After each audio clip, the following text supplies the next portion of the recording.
Hey, I'm Amy Chang. I'm a nationally board certified health and wellness coach, and this is Healthy AF. In this podcast, I'll be bringing you all things health, from the newest health strategies to how to tackle those personal roadblocks that just will not let you move forward. So buckle in. We're going to be inspired and instructed, and dadgum, we're going to have a little fun on Healthy AF. Hey, everybody, and welcome to another episode of Healthy AF. I'm really so very excited to be bringing you this episode because I have my friend Takilla Combs as a guest, and she is going to talk to us about organization. You know, all of August has been physical environment, and Takilla, as the owner and founder of Extreme Audacity Organized Solutions, has had a huge impact on my daily life and my physical environment and mental health with her organized, I'm going to say it's a talent, but also a real passion. So I'm just pleased to bring this little bit of knowledge to you. So welcome, Takilla. Thank you so much, Amy. I'm so excited to be here. I'm so excited to have this conversation. We've had tons of time together with organization and conversation. So we're just extending it to everyone else. I know, right? You know, it's funny. When I started doing August content on physical environment, how does that impact your health? And for a minute, it's like, well, who cares? But it makes a big difference. It makes a huge difference. It affects when I was looking at, so you sent me the information and I was looking at the Wheel of Health. Mm-hmm. And what's at the top? Right up there at the top. It's the physical environment. And one of the things that I've learned is that it affects almost every aspect of your life. So your physical environment is going to affect your, your sleep, your rest, your eating, your health. It affects everything. So it's very, very important. I do so many consultations with people. They don't always hire me for their services, but they need it, right? So, and what I learned over the years and in research is that 54% of America lives in clutter and chaos, right? And so that's relative. I was going to say, how do they define that? Because I can tell you, my kitchen drawer right now is complete clutter and chaos. Yes. My garage is also, but I did work in there today, and it was actually amazing. Like, I just went down there for probably 45 minutes, reboxed some stuff, threw out some stuff, put some stuff in donate boxes, and man, the feeling of accomplishment and peace and serenity. Yeah. It really did not take long. And if you looked at that garage and said, like, well, what does 100% done look like? And what does 0% done look like? I maybe did 5-10%. Still felt so good. Yeah, it does. It's very rewarding. Yeah. Very rewarding to accomplish even a small goal, right? It doesn't always have to be large. And even when I'm organizing with clients, we can't get it all done in one day. We have to start small. We start in the area that's going to have the greatest impact on their life. So that could be the kitchen, it could be the bedroom, wherever area where they like, if I had this room done, it would feel so good. So that's where we start. Okay. So I guess we should start with, you mentioned clutter and chaos. Mm-hmm. Tell me, when you say clutter and chaos, what do you mean clutter and chaos? And like I said, that's relative to so many people. So I believe that it's way more than 54%.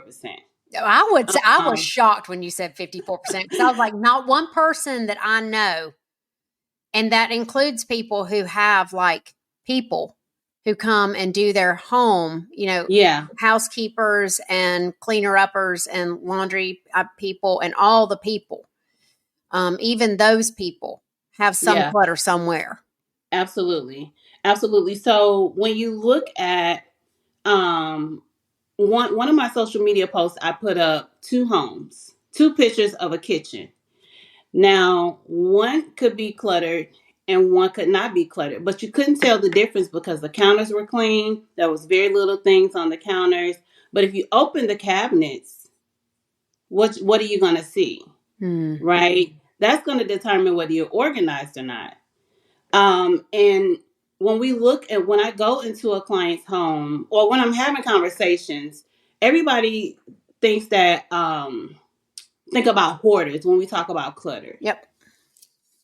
No, that's when you look at that show, you think about extreme hoarding. Yep. But I feel like there's a middle ground, and I feel like there's a lower level that can be considered hoarding. But it's relative because it's a matter of perspective and what you think or what the person thinks or what they deem to be Mm. cluttered or whatever. But I feel like if you can't find things, if you're having a hard time, that's probably the biggest thing. Like, can't find things, you're always disoriented trying to do things or pack lunch or get ready for work in the morning, get the kids ready for school, prepare for bed at night. You're probably living in clutter and chaos. Okay, so I love that. That's a very real life. I call it like the indicator lights. I heard Brene Brown one time talk about indicator lights. I'm like, that's an awesome term. So I have Love written her. down like in in one of my journals, how do I know I've been living too fast? Because when my house gets cluttered and chaotic, that is an indicator light to me Yeah. that I've been living too hard and too fast, and I've Yeah. not taken time to put stuff away to deal with the influx of mail or laundry or chore, Hmm. whatever is going on. Absolutely. So I love it that we can look at another indicator light of the clutter and chaos. And you said not being able to find stuff, Yeah. it taking extra time for you to get ready to either your transitions, your nighttime Yeah. transition, your daytime transition, your out the door transition, all those things. What Yeah. are other sort of symptoms that if anyone listening right now is like, wow, I've got some, unopened mail, but I don't know if it's affecting me or not. What do you hear your people say? Like, this is the way that this has affected me. So I'll tell you what I say. Mm. So, and I found this acronym years ago, and it's called systems. And being organized, it saves you space, time, energy, and money. Mm. So if you are expending on any of those things, space, time, energy, or money, like buying things that you already have because you can't find them, spending time looking for things because you can't find them. Mm. Um, and that's energy that you're burning, Oh, yeah. right? So Or if I'll give you're you the other energy. When your panties get up in a twit and you're irritable or pissed off, or you start yelling at your kids because you can't find your cell phone when it's time to yes, leave the house, absolutely. that is a big energy drain. Yeah, and your kids can find things and they think that you're supposed to know where they left their book bag, Mm, right? Because they walk in the door and they don't have a system in place to where they just walk in, drop the book bag, take the shoes off, and then start playing or doing whatever it is that they do. right. But when you have a system in place, they'll know where their book bag is when it's time to do homework, right? So, but they'll come to you, right, and say, "Where's my book bag? They do. Where are my shoes? Where are my glasses?" Mm, Right? As if you had them. So I find that very funny too. But you know, I think clients, they're really by the time they call me, they're disoriented. They're like over it, mm. right? They've hit the ceiling. They've tried. I mean, I want to say like 95% of my clients have already attempted to get organized. Mm. They're calling me because they're overwhelmed and they don't know what to do at this point. Okay, So so you can, I mm-hmm, was going to say let's look at the impact since this is a health podcast, let's look at the impact of that. Yep. Like when you're living in overwhelm, we know that your cortisol is going to be shot up. We know that you're not going to be Absolutely. sleeping well. We know that you're not going to be doing all the things that you do when you feel de-stressed. Like that means no proper digestion, no pooping, no meditation, maybe, or ability to like focus in and zone in, no sex, no deep conversations, no none of that stuff, no running around. I had a dance party this morning, no having the dance party, right? I was just saying to my VA today, I was a little late to our daily meeting, and I said, I'm sorry I was late. I was having a dance party. He was like, Mm. was it just you? And I'm like, yes. Yeah. Yes, it was just Amy has dance parties. yes.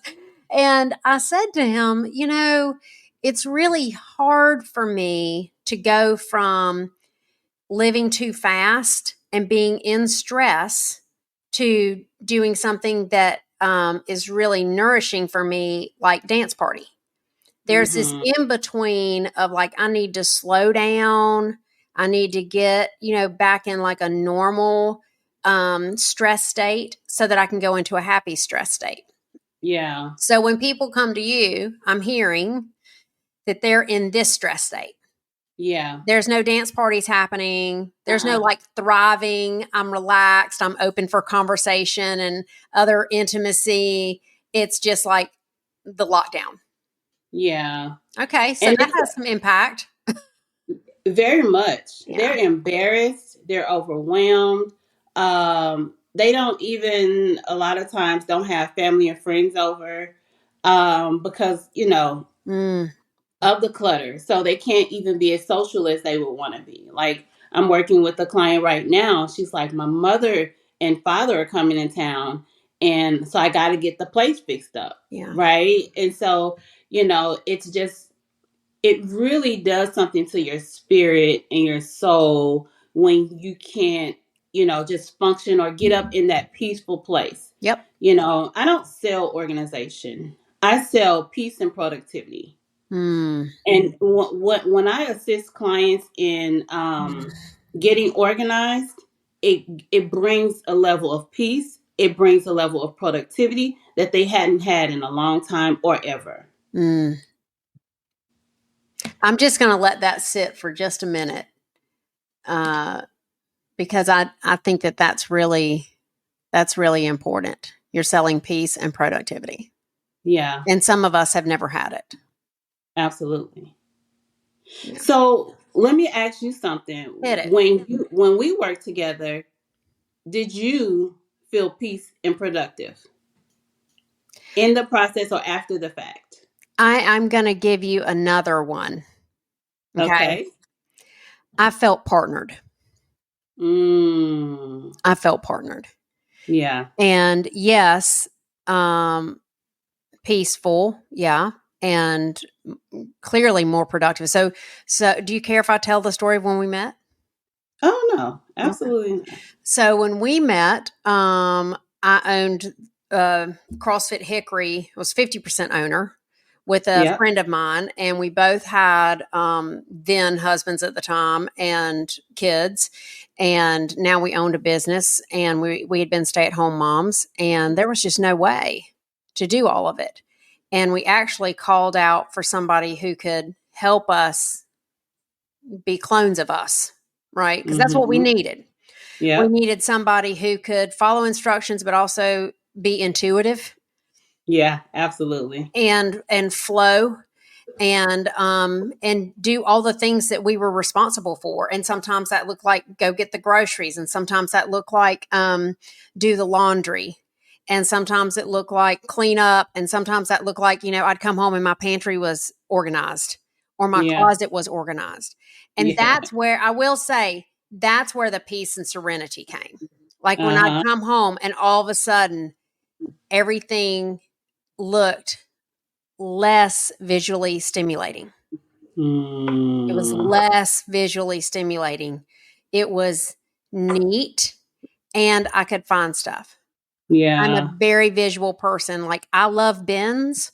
but I'll do a clear bin all day long because if I put it in Yeah. a colored bin, I don't care what kind of label I put on it, I will forget what is in there. And so Absolutely. having that visual and being able Yeah. to see all that, yeah. And Yeah. there were times, just in case no one knows, and I'm sure that people who know me know, you started working with me, and like 2 years later, my marriage ended abruptly. That was crazy town. We moved out of the house that I raised the children in. That was 15 years of crazy town. Moved Yeah. into a smaller home. My kids were going to boarding school and it was moving back and forth. I was head over heels in love in a brand new relationship. Like the whole world changed while you and I were working together. Yeah. And throughout that time, I would say, you were my partner in my Mm-hmm. peace and my productivity. Oh,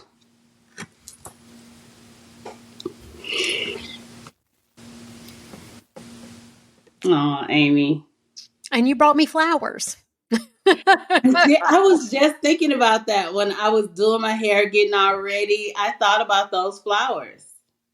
And it wasn't just the flowers. It when I saw them, because I think I went to the grocery store for you. Mhm. I'm guessing. That's probably Probably. how I ended up at the store. I don't remember. But I saw the flowers and I thought about you. And so I just bought them. And they were the most beautiful flowers ever. They were just a ray of sunshine, Mm, as you are. It no. was pink, green, yellow, purple. They were all the colors. And I just remember knowing where you were Mm. emotionally and just wanting to brighten up your day. Yeah. Yeah. Well, and it did. It did. And I'll never forget that. And by the way, I believe that you also bought me the orchid that we put in the guest bathroom in the new house. That Yeah. sucker popped up 5 blooms this year. Oh, wow. 5. I did buy you an orchid. I forgot about that. Yeah, girl. You're still It's blossoming been here. so long ago. It feels like yesterday, but It that's feels like yesterday and forever. and forever. Yeah. And I guess the Yeah. reason I bring that up, the time span that we worked in, and sort of what was going on in my life. Yeah. You worked in different capacities, but you want to talk about a lot of embarrassment Mm-hmm. and Ooh. shame Yep. and grief and change. You were instrumental not just with the house and with me, but also with the children. Max Yes. said to tell you, hey, by the way. And I was like, well, Oh. do you want to say hey to her? Okay. He's like, no, mom, you're trying to get me out of the house so you can have your peaceful moment before the podcast. And I'm like, you're right. Get out. Right. Oh my gosh. It was good times. I had great times with the kids. Yeah. It was great Yeah. times. It was. Mm-hmm. And I think that the thing I wanted to pull out of that is I know you deal with and create space for people working through their shame and their grief about the way they think their house should look and maybe how it Absolutely. did look before that kid came or that job got moved or whatever, and how it does look now and what they're actually dealing with now. Yeah. And so I want to hear a little bit about that because I know what you do. I want to share with other people who might feel poopy stink about the state of their current affairs and their physical environment. So much to say about that. But the first thing I want to say is that even during my consultations, it's always my goal, and this is going to sound very contradictory, is to make people feel comfortable in their mess. Hmm. No judgment here. Like I got started organizing my own space. Right? I had to get my life together first. Right? And so I live and thrive in service, helping other people. So it's not, I don't want people to feel condemned. I don't want them to feel like they're being judged or any of that. I want you to feel comfortable enough to allow me in the unseen spaces of your home, in Mm. the unseen spaces of your mess that other people don't get the privilege to see. And that is that word right there, privilege. I feel the same way. You come to me and talk about that 25 pounds you want to lose or that tummy you hate, the first thing we need to do is start loving that tummy. Mm-hmm. And I need to let you know that I love that tummy and I believe in you. And Right. then we can move on successfully. Exactly. Because they have to trust me, And it's a right? privilege. Trust Mm-hmm. me first and know that I'm not gonna come in and just try to throw all their things away, try to make them get rid of everything. It's a journey. We're going on a journey together. Mm. Okay. And so in almost every home, we're going to deal with some form of grief. It could have been a teddy bear from a lost child, some dishes from a mother or a grandmother, um, anything. So it could be so many, a plethora of things. But it's always my goal to make people feel safe in that, Mm. right? So you know, if you decide to get rid of this, you're still going to have the memories. If not, let's put it in a safe space. It shouldn't just be on the floor. It shouldn't just be sitting on your desk. It shouldn't just be thrown on the counter with all this other stuff. If this is important to you, if it's special, let's create a keepsake. And you'll be surprised how many keepsake boxes I've created. Mm. Because there are special things, there's special memories, there's special moments. And sometimes people can get rid of things and let go of things, and other times they can't. They're not ready. No, I find And that that's that is okay. so, yeah, that is, it time takes time and you're ready when you're ready. And if you go Yes. doing stuff before you're ready, typically it feels bad. It Mm-hmm. feels bad. Mm-hmm. If you have to have that Oreo cookie after dinner every night and we start pulling that sucker off and you're not ready, it does not feel good. And I Yeah. don't mean the way that uncomfortable doesn't feel comfortable, but you know you're committed to it and you know that you're heading in the right direction. I don't mean that. Right. I mean it feels I don't want to say trauma, but it's a little triggering maybe. Yeah. Yeah. Can be. Yeah. Yeah, it can be. Listen, I get tears. I give hugs. Right. It's so many emotions that come up. I had one, and you would know this person, I'm not going to say their name. It's from the Yeah. organization we were in together. Hired me to find a box of pictures, and we went in that attic, and within 1 hour we found the box of pictures. But we found so many other things because she had a 4-hour session. So there were so many emotions that came Mm. out, tears, and just happy to just see this particular item that they haven't seen in so long. So it can be very emotional. Even just grieving the loss of the size we were, Yes. the size we used to be, Hmm. the size we want to be, that we don't feel like we're going to be able to accomplish that goal. So we want to hold on to those clothes. Okay. I still have the when I went through maternity, nothing was stylish. I'm gonna say that right up front. Like there were no like you had to go to the maternity store in the mall to get maternity clothes. And thank God my sister-in-law went before me, right? So she had her kids Mm. 5 and 3 years before I started. So I got all her clothes, and I think that she had gotten all her sister's clothes. So we had some serious hand-me-downs, right? Right. And needless to say, I did not keep those clothes. Okay. I was very happy to see most of those just like out the door. But there are Mm-hmm. three things that I kept. And Mm. two of them were some nightgowns that had the boob holes for nursing, the Yes. nursing nightgowns in. Yes. I kept those because, I mean, I spent years of my life in those Yes. nursing nightgowns and I just couldn't let them go. And the other was a shirt that was one of my faves when I was big as a house pregnant. Mm-hmm. And Mm-hmm. actually, my boy, Max, was born literally on top of that shirt. And I washed it. You know what happened too? It wasn't purposeful. It got sent to the laundry in the sheets. And when it came back, the midwife Oh, called me from the birth center. And the midwife called me and said, "We have your shirt." And I thought, well, since it's been through a sanitized wash, just going to take that right back. yeah, yeah, yeah, Stain yeah. or anything on it. And it's in his baby box. Now, one Oh, day, because it's yeah. pretty ridiculous for me to have that, Uh-huh. one day I may let it go, Right. but it's stored away, and I'm not ready. And when I'm ready, I'll be ready. And when you're ready, you'll be ready. Yeah. And it's not like you have 30 of those. Mm-mm. Thankfully, I can only imagine having Right? 30 babies on 30 shirts. Holy mackerel. Yeah. Yes. Yeah. So I have the client I'm working with right now, and one of them, her husband's recently deceased. Mm.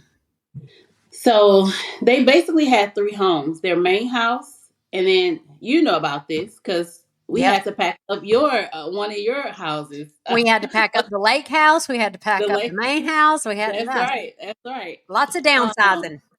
yes. So she had three Keurigs, three coffee makers, Mm. like the regular kind, Regular old. Hmm. right? Yeah. Like three or four crock pots. Yeah. So, and she just moved in this house. She was not ready to get rid of that stuff before she moved into this house. Yeah. So, Mm. my process is to lay it all out, look at all of it. When you can see all of it, when you have a coffee pot over here, a coffee pot over there, Mhm. a Keurig over here, a Keurig over there, it's like, yeah, I have them, but I don't really see them. But when you put them all together and you're like, she was like, yeah, I probably don't need all of those. Yeah. Yeah. I did that with my t-shirts one year.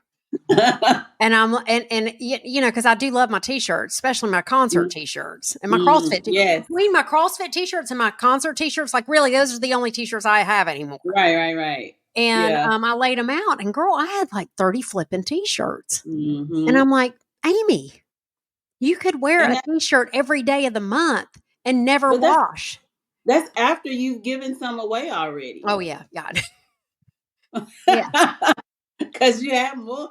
Oh, I had a ton, and still I've collected some more. Okay, I'm still like, And they're gonna keep coming and in. they are. I'm not gonna. The other Yeah. day, I bought one at a Bombargo concert. He was so good. He toured with Michael Fronte, and it's black, and on the front it says "Good Times Guaranteed." And I'm like, oh yeah, I'm Mm. keeping. I'm getting this one. And Yeah. I got it home, and I was like, oh, Dang it. I know which one's got to go. And I'm looking through, and I'm like, well, I can't. That's my favorite. That's my favorite restaurant in Asheville. Can't get rid of that. That's right. That's right. That That's was my right. first ever concert T-shirt from Neighbor Brothers. That sure as That's hell right. ain't going nowhere, you know. Yeah, yeah. So, Yeah, that's so funny. One thing that I challenge people with is the one in, one out. mhm. And which is very much a challenge. Um, and I think the best time to start is with our children. And so, one of the things I did with my boys around the holidays, when Christmas was coming, well, let's see what you haven't been playing with that another child may want to enjoy. Because we're not bringing more toys in your space to keep the place cluttered. So, Mm. let's see what we can get rid of. And, when I had that conversation about blessing other children that are less fortunate, it was so much easier for them to get rid of things, right? Did they My kids, actually do that, Takilla? absolutely. See, And that's mine were why like, no, I'm not giving up my stuff.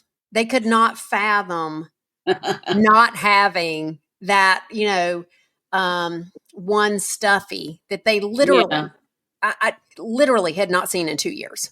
And I'm like, Yeah, but that's different, Amy. The one stuffy. But when we get into like when your kids are 5, 6, 7, they have way. First of all, they usually have toys from when they were 3, 4, 2, 1, that's right? true. 'Cause we haven't given them away.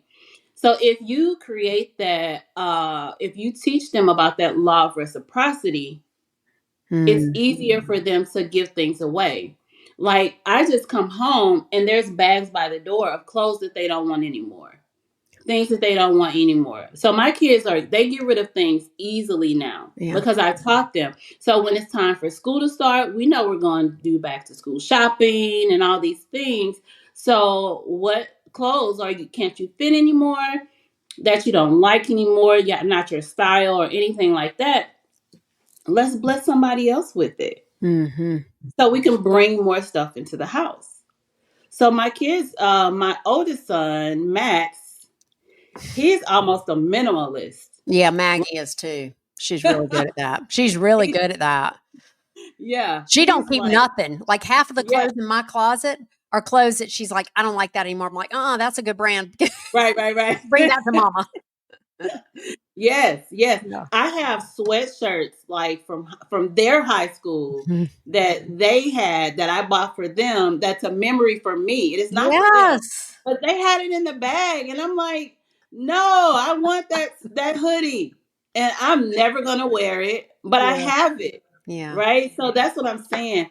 It's not, you don't have to get rid of everything if it holds memories. Like I have their middle school basketball hoodie, Mm. right? So they wore it to every game, right? It's just a thing. So um it's just if you keep in some of the things, one or two, you're not gonna live in clutter and chaos. It's the when you have a hard time getting rid of anything, and a lot of times when you have children that can't get rid of anything, it's because their parents have a hard time too.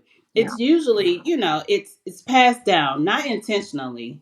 It's just the way that it You is. know what I see when it comes up for me and when it comes up for clients that I, work with, I hear like they've lived in scarcity mindset. Absolutely, absolutely, For me, it is 100% scarcity mindset. We didn't have much growing absolutely. up. And then also with my income change with the end of my marriage, there were Mm-hmm. some things that I enjoyed and acquired while I was married that I would Right. never be choosing again to put my cash on, you know? So those things are like, Absolutely. oh, I hope that doesn't break because we're not getting another one, That's right? right. So that's where scarcity shows up for me. And then I also hear, and this doesn't come up for me as much, but I hear this sometimes with other clients, that whole mindset of like, I deserve this. I worked Mm, hard.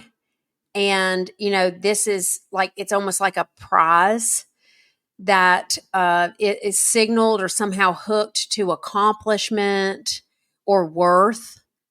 yes. And I don't want to say entitled. We use entitlement like it's a bad word. Yeah. Like it's a snooty throwing shade word. I don't mean it like that, but a sense of entitled, like I did this, so I have this. Yes. Absolutely. Yeah, That is so big when it comes to the decluttering process. A lot of people feel entitled to hold on to things because they earned it yeah, or because they paid so much money for it. mm, Oh, that was expensive. I can't just give that away. I'm going to sell it, yeah. right? Oh, I say that. You're I'm gonna not going sell to sell this. it. I'm not. Yes. I'm not. You know what happens? And you know me too. You know me too well. You know what happens? Finally, I get tired of walking past it. I get tired of walking past it, and I'm like, that sucker is going. It is going today somewhere. Absolutely. Absolutely. It's not worth the $10 that I would get for that favorite fireplace screen of mine that was just perfect for the house that I used to live in that doesn't fit in this one. The amount of time, energy, and money that you spend on trying to sell that toaster for $10 is ludicrous. It's absolutely ludicrous. When you think about how much time it takes to post it on social media, watch Mm, the social media, respond to the social media, meet the person where you're going to meet them to get it. Yeah. You're just wasting time. And at the same time, people feel a sense of gratification Yeah. if they do get it sold, right? Oh, I made $10 off of it, but Okay, so it's what do you think about this? What do you yeah, think about if you're really tied to selling stuff? If you're really tied to, whatever. Then you just give yourself that timeline. Like, okay, that buy the buy win. yeah, the buy win. Oh, girl, that's a good one, isn't Yeah, it? yeah, the buy win. I talk about that too. So the client that I was talking about had all these toasters. What she had 3 air fryers, Oh, girl, I could use an air and fryer. they weren't cheap ones. Uh-huh. Okay. Yeah. Okay. So she doesn't want to just give that to the Goodwill, right? Mhm. Which is understandable. Yeah. But I'm like, are you actually going to put the work in that it takes to sell it? Right? So we created a whole pile of stuff that she's going to sell. And I asked her why, I encouraged her, if you don't sell it by, you get to create the date. Yeah. Right? It's not It's me not a saying date. it. It's not a date for me to create. Mm. If you don't sell it by a specific date, it could be a month, it could be 30, 90, 60, 90 days, whatever you choose. Then you just make a choice that if I don't sell it by this date, I'll do this with it. Even if it's give it to a friend, even Yeah. if it's take it to the church, whatever it is, but you got to release yourself from it. Mhm. I say it's Because, always good. You make your decision. You take the data you have and you make the best decision you have for the data that you have in your hand. Like you got that mm, toaster and it's a $250 toaster, and dadgum, you know that somebody's going to buy it for $200. Okay, great. You make that decision. Well, you set your date to just reevaluate that decision. mm, You might a still lot of, like, oh, I need to drop it to 150. Oh, actually, this isn't worth it to me. Oh, actually, I knocked it off the cabinet. Now it doesn't work. Actually, like it's okay to make a decision and put that time buffer on it to come back to that decision and reevaluate. but and that's so good. However, a lot of times the value that we hold to things is not the actual value that it holds to other It's people so that's going true. to. So we think we paid $1,000 for it. It's not going to sell for that. It may sell for 200, Yes. right? So, and I mean, that's another. yard sales slash, used stuff is 25 to 50%. Girl, do you remember when we did that estate sale? Yeah, And I mean, just mountains, yeah, mountains of yeah. stuff from my That was house. really good. That state sale was really good. It was a good estate sale, and it just got it out of my hands. I didn't have to deal with the emotion of, Mm-hmm. selling the bed Making, that my yeah, water broke on with Molly. I didn't have to yeah, deal with those things. I could just yeah, put myself at a safe buffer yeah, and let somebody else deal with that. yeah, And the amount of money that we made was, I mean, it was a successful sale, and still maybe 15 cents on the dollar. yeah, And absolutely. that's with a professional handling it. Yeah, because you had good stuff in your home. I had good stuff in my home. You Yeah. did. I had a lot of good stuff Yeah, in my you home. did. I also had those, I was telling somebody about this the other day because he's moving too. And I said, at some point, my oldest child comes into the attic with me, and there are like 6 different boxes of children's artwork that I have saved for the last like 15 years. And she looks at me and she squints and she sees what's in those boxes. She put her arm around me and she's like, oh, mama. And that's when I knew that I just had a problem. I was saving all of that for me. I wasn't saving none of that for them. No, because they don't want it. No, they don't want it. And so I went through and I picked my favorite pieces, and then I let the rest go. And then full circle, when daddy died, when he moved out of his Yeah, house and died, Like he died in 19, it's 2024. I still have a box of his Boy Mm, Scout, Eagle Scout mementos. I don't know quite what to do with them. I don't want to throw them out. I'd like for them to be given somewhere where they can do the same thing that all the other little Eagle Scouts who come in my house. Oh, he was Order of the Arrow. I didn't even know what Order of the Arrow meant, right, right. but I knew it was something Daddy had accomplished. And he had like, uh, well, he has his mother's and his grandmother's school diplomas, which were pretty rare back in the day.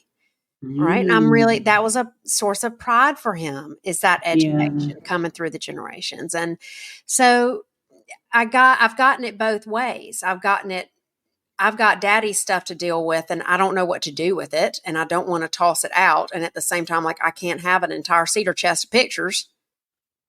And I've got my own stuff and I don't want to leave my kids, you know, 15 years worth of craft projects. So you just touched on a huge subject. Mm. Um, when we get into keeping our parents' things and our children's things. And a lot of times, what I hear is, oh, I'm going to give this to my kids. Mm. They don't want it. They don't want it. These new kids, they are, they are not like us. They do not want this stuff. Mm-mm. If it's not digital, if it's not stylish, if it's not, what am I gonna do with it, Mom? What Mm. am I gonna do with Grandma's antique Yes. china, her antique china cabinet? Right, Mhm. it's not gonna look good in my house, Well, and right? I will say this. I have three three pieces from my grandma's house. But if my mama had saved them for me and given them to me, they wouldn't have been the one I'd picked. They were the ones Mm, specifically I picked. Right? I've got yeah. the small green bookcase that was in my Uncle Mike's bedroom. Mm-hmm. And I've got the round table with the drawer that was beside her rocking chair that she had all her needles, her stitching needles. But Yeah. those pieces would not have been what my mama would have saved for me. And the things that I'm going to say hoarded, the things that I hoarded for my children wouldn't be the things that they would pick for themselves. So I do Right. think it's important to note that while That's we're good. saving all these things for other people, maybe they should be the ones to pick out what they want to save. Because my grandmother, I just broke it the other day. I was really irritated. She had this Oh. little egg in her bathroom, just the size of an egg, and it had like Holly Hobby on it. And it Mm-hmm. said, love is the greatest gift of all. And when I Mm-hmm. was tiny little girl, of course, that's the one I looked at all the time, took it down, played with it, Mm-hmm. held it in my hand, Mm-hmm. Mm-hmm. and Mm-hmm. that was probably more important than any of that furniture I've got. Yeah. And so I think Yeah. there are things like that that other people would choose that we can't choose for them. Yeah. And so what happens is when you start accumulating things from your parents and grandparents, like when we die, who has to deal with that? Our children, I know, the ones who were left. Yeah. right? And then they're going to have the guilt of, I can't get rid of this. This was mom's. Mm, And I think there, your, I don't know what your scale is at the moment, right? Of things that you've held on to. mm, But some people have a large scale that they're going to leave their children and their family in some huge turmoil yeah. of having to deal with those items because they didn't have the courage to deal with it, or they didn't have the wherewithal to deal with it, the emotional stamina to deal with it, right? So they're going to leave that, and then their children are going to have to deal with it. Yeah. Why when they're dead? And I don't mean Yeah, dead like because they're that's dead, but like in the midst of grief. absolutely, That was it makes one it thing that hard. my daddy did. My daddy did me right on that. I mean, he had his funeral plans out. He had what solo he wanted to be sung at his funeral by who. And if it wasn't going to be her, Mm-hmm. he didn't want it sung. He had Mm-hmm. everything laid out for me. So aside from like the fact that we had to clean out his house because, when dementia strikes, you don't really know it's coming. You can't prepare for that. Yeah, yeah, You yeah, probably yeah. could, but at any rate, he taught me the gift that it is when people prepare their stuff in advance so that when you Mm-hmm. lose them and all you can think of is, oh my God, my daddy is dead, Yeah, you don't also have to make decisions around what am I going to do with his body? What am I going to do with his Boy Scout stuff? Who do I want to have speaking at this? What kind of music do I want to have? yeah. You don't have to think about all that. All you have Nope, to do is nope. grieve. Yeah, because in many cases, you can cause a civil rivalry, Mhm. like they're fighting over things, or one child wants to get rid of things, and the other child wants to hold on to the Yeah. things, and it just caused confusion and chaos in the family dynamic. So it's it's Deal with your clutter. stuff, people. Thank you. That's right. Yeah. Deal with your Deal stuff, with your stuff. because it just benefits everybody when Mm, you take ownership of your stuff. yeah. Oh, I love that. Well, we could talk about this. I have a feeling forever, and I think we Absolutely. could talk forever, the two of us. But okay, so I wanted to before we wrap, like if you were pressed down, I know there are thousands of things, including mindset and shame and grief and all the stuff. If you were to give people top three on dealing with the clutter and the chaos that they have in their life, if they're listening to this and they're like, holy crap, that lady is looking in my windows. Top three, what would you give them? Top three what? Tips, techniques, shifts, Okay. anything that they can do to help their physical environment get healthier. Okay. Start small. Mm, Start small. Don't overwhelm yourself with trying to do it all. I've seen so many memes where they just pull out everything out of the closet, and then now they're laying on the stuff because it's on their bed. Right? yes. Start small. My second tip would be to create a plan. Mm, Create a plan, because you know, making a plan of action when you're deciding to do anything is beneficial. So if you have a plan, you can always revise it if you don't, because you don't really know. If you've never decluttered before, you really don't know what you're getting yourself into. But you at really least don't.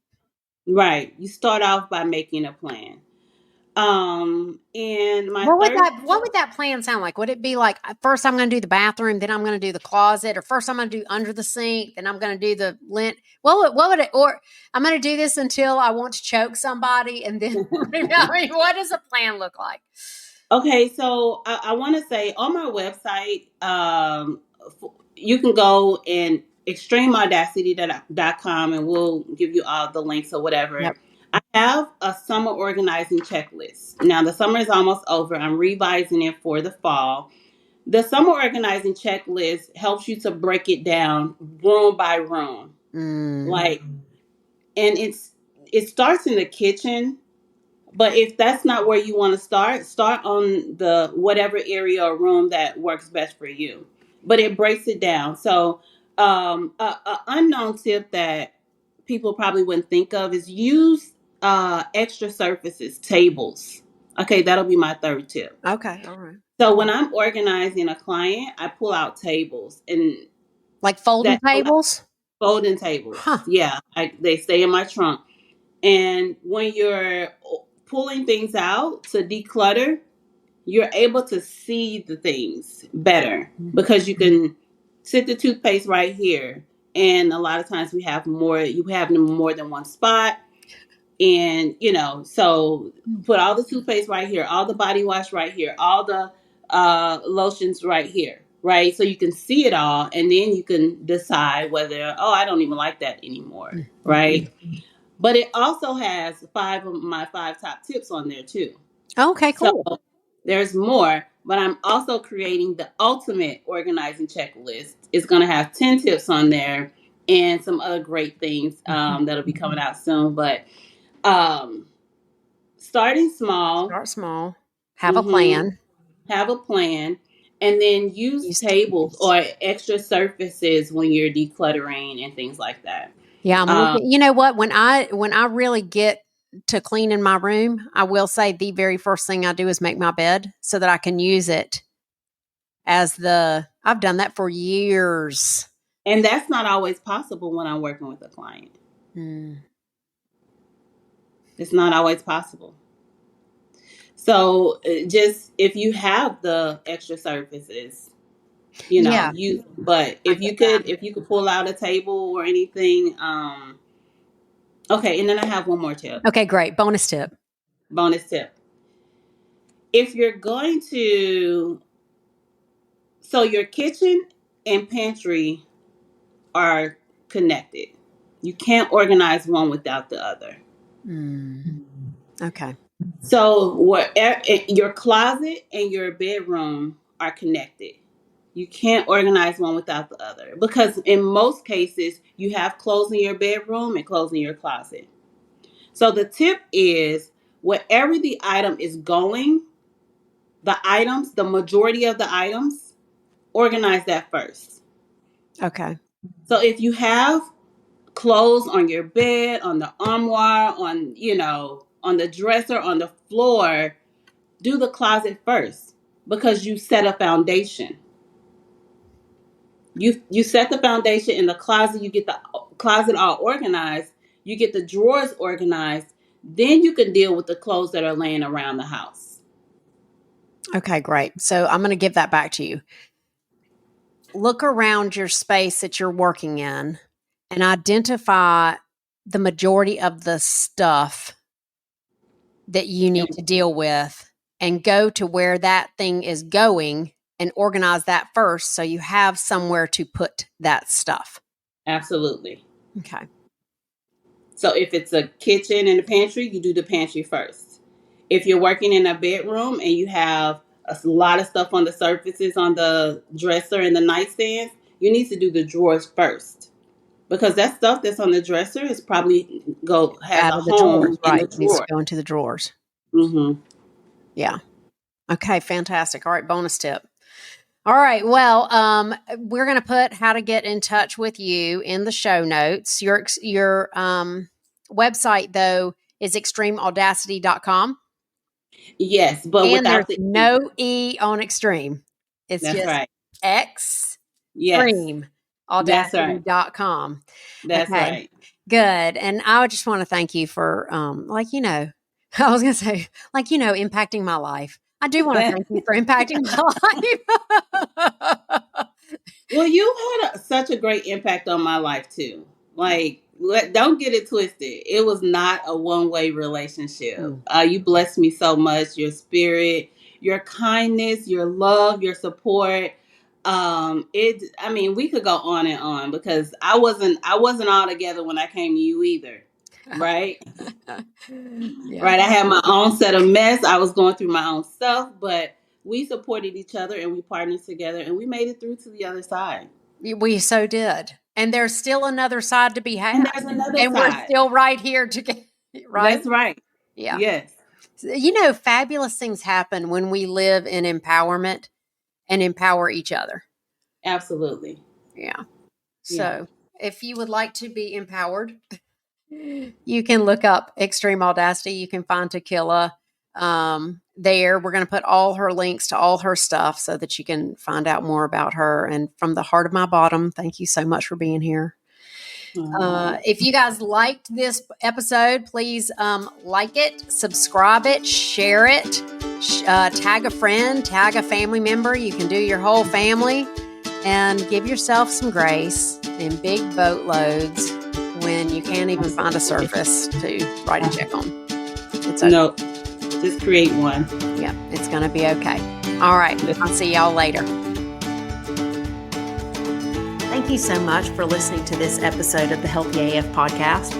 I hope that it has helped you create a new possibility for your health and sets you into action to go get it. If you want more information or if you want to connect with me, visit my website at myhealthylife.coach. And don't forget to hit the subscribe button so that each new Healthy AF episode will be sent directly to you. Let's take you from where you are to where you want to go.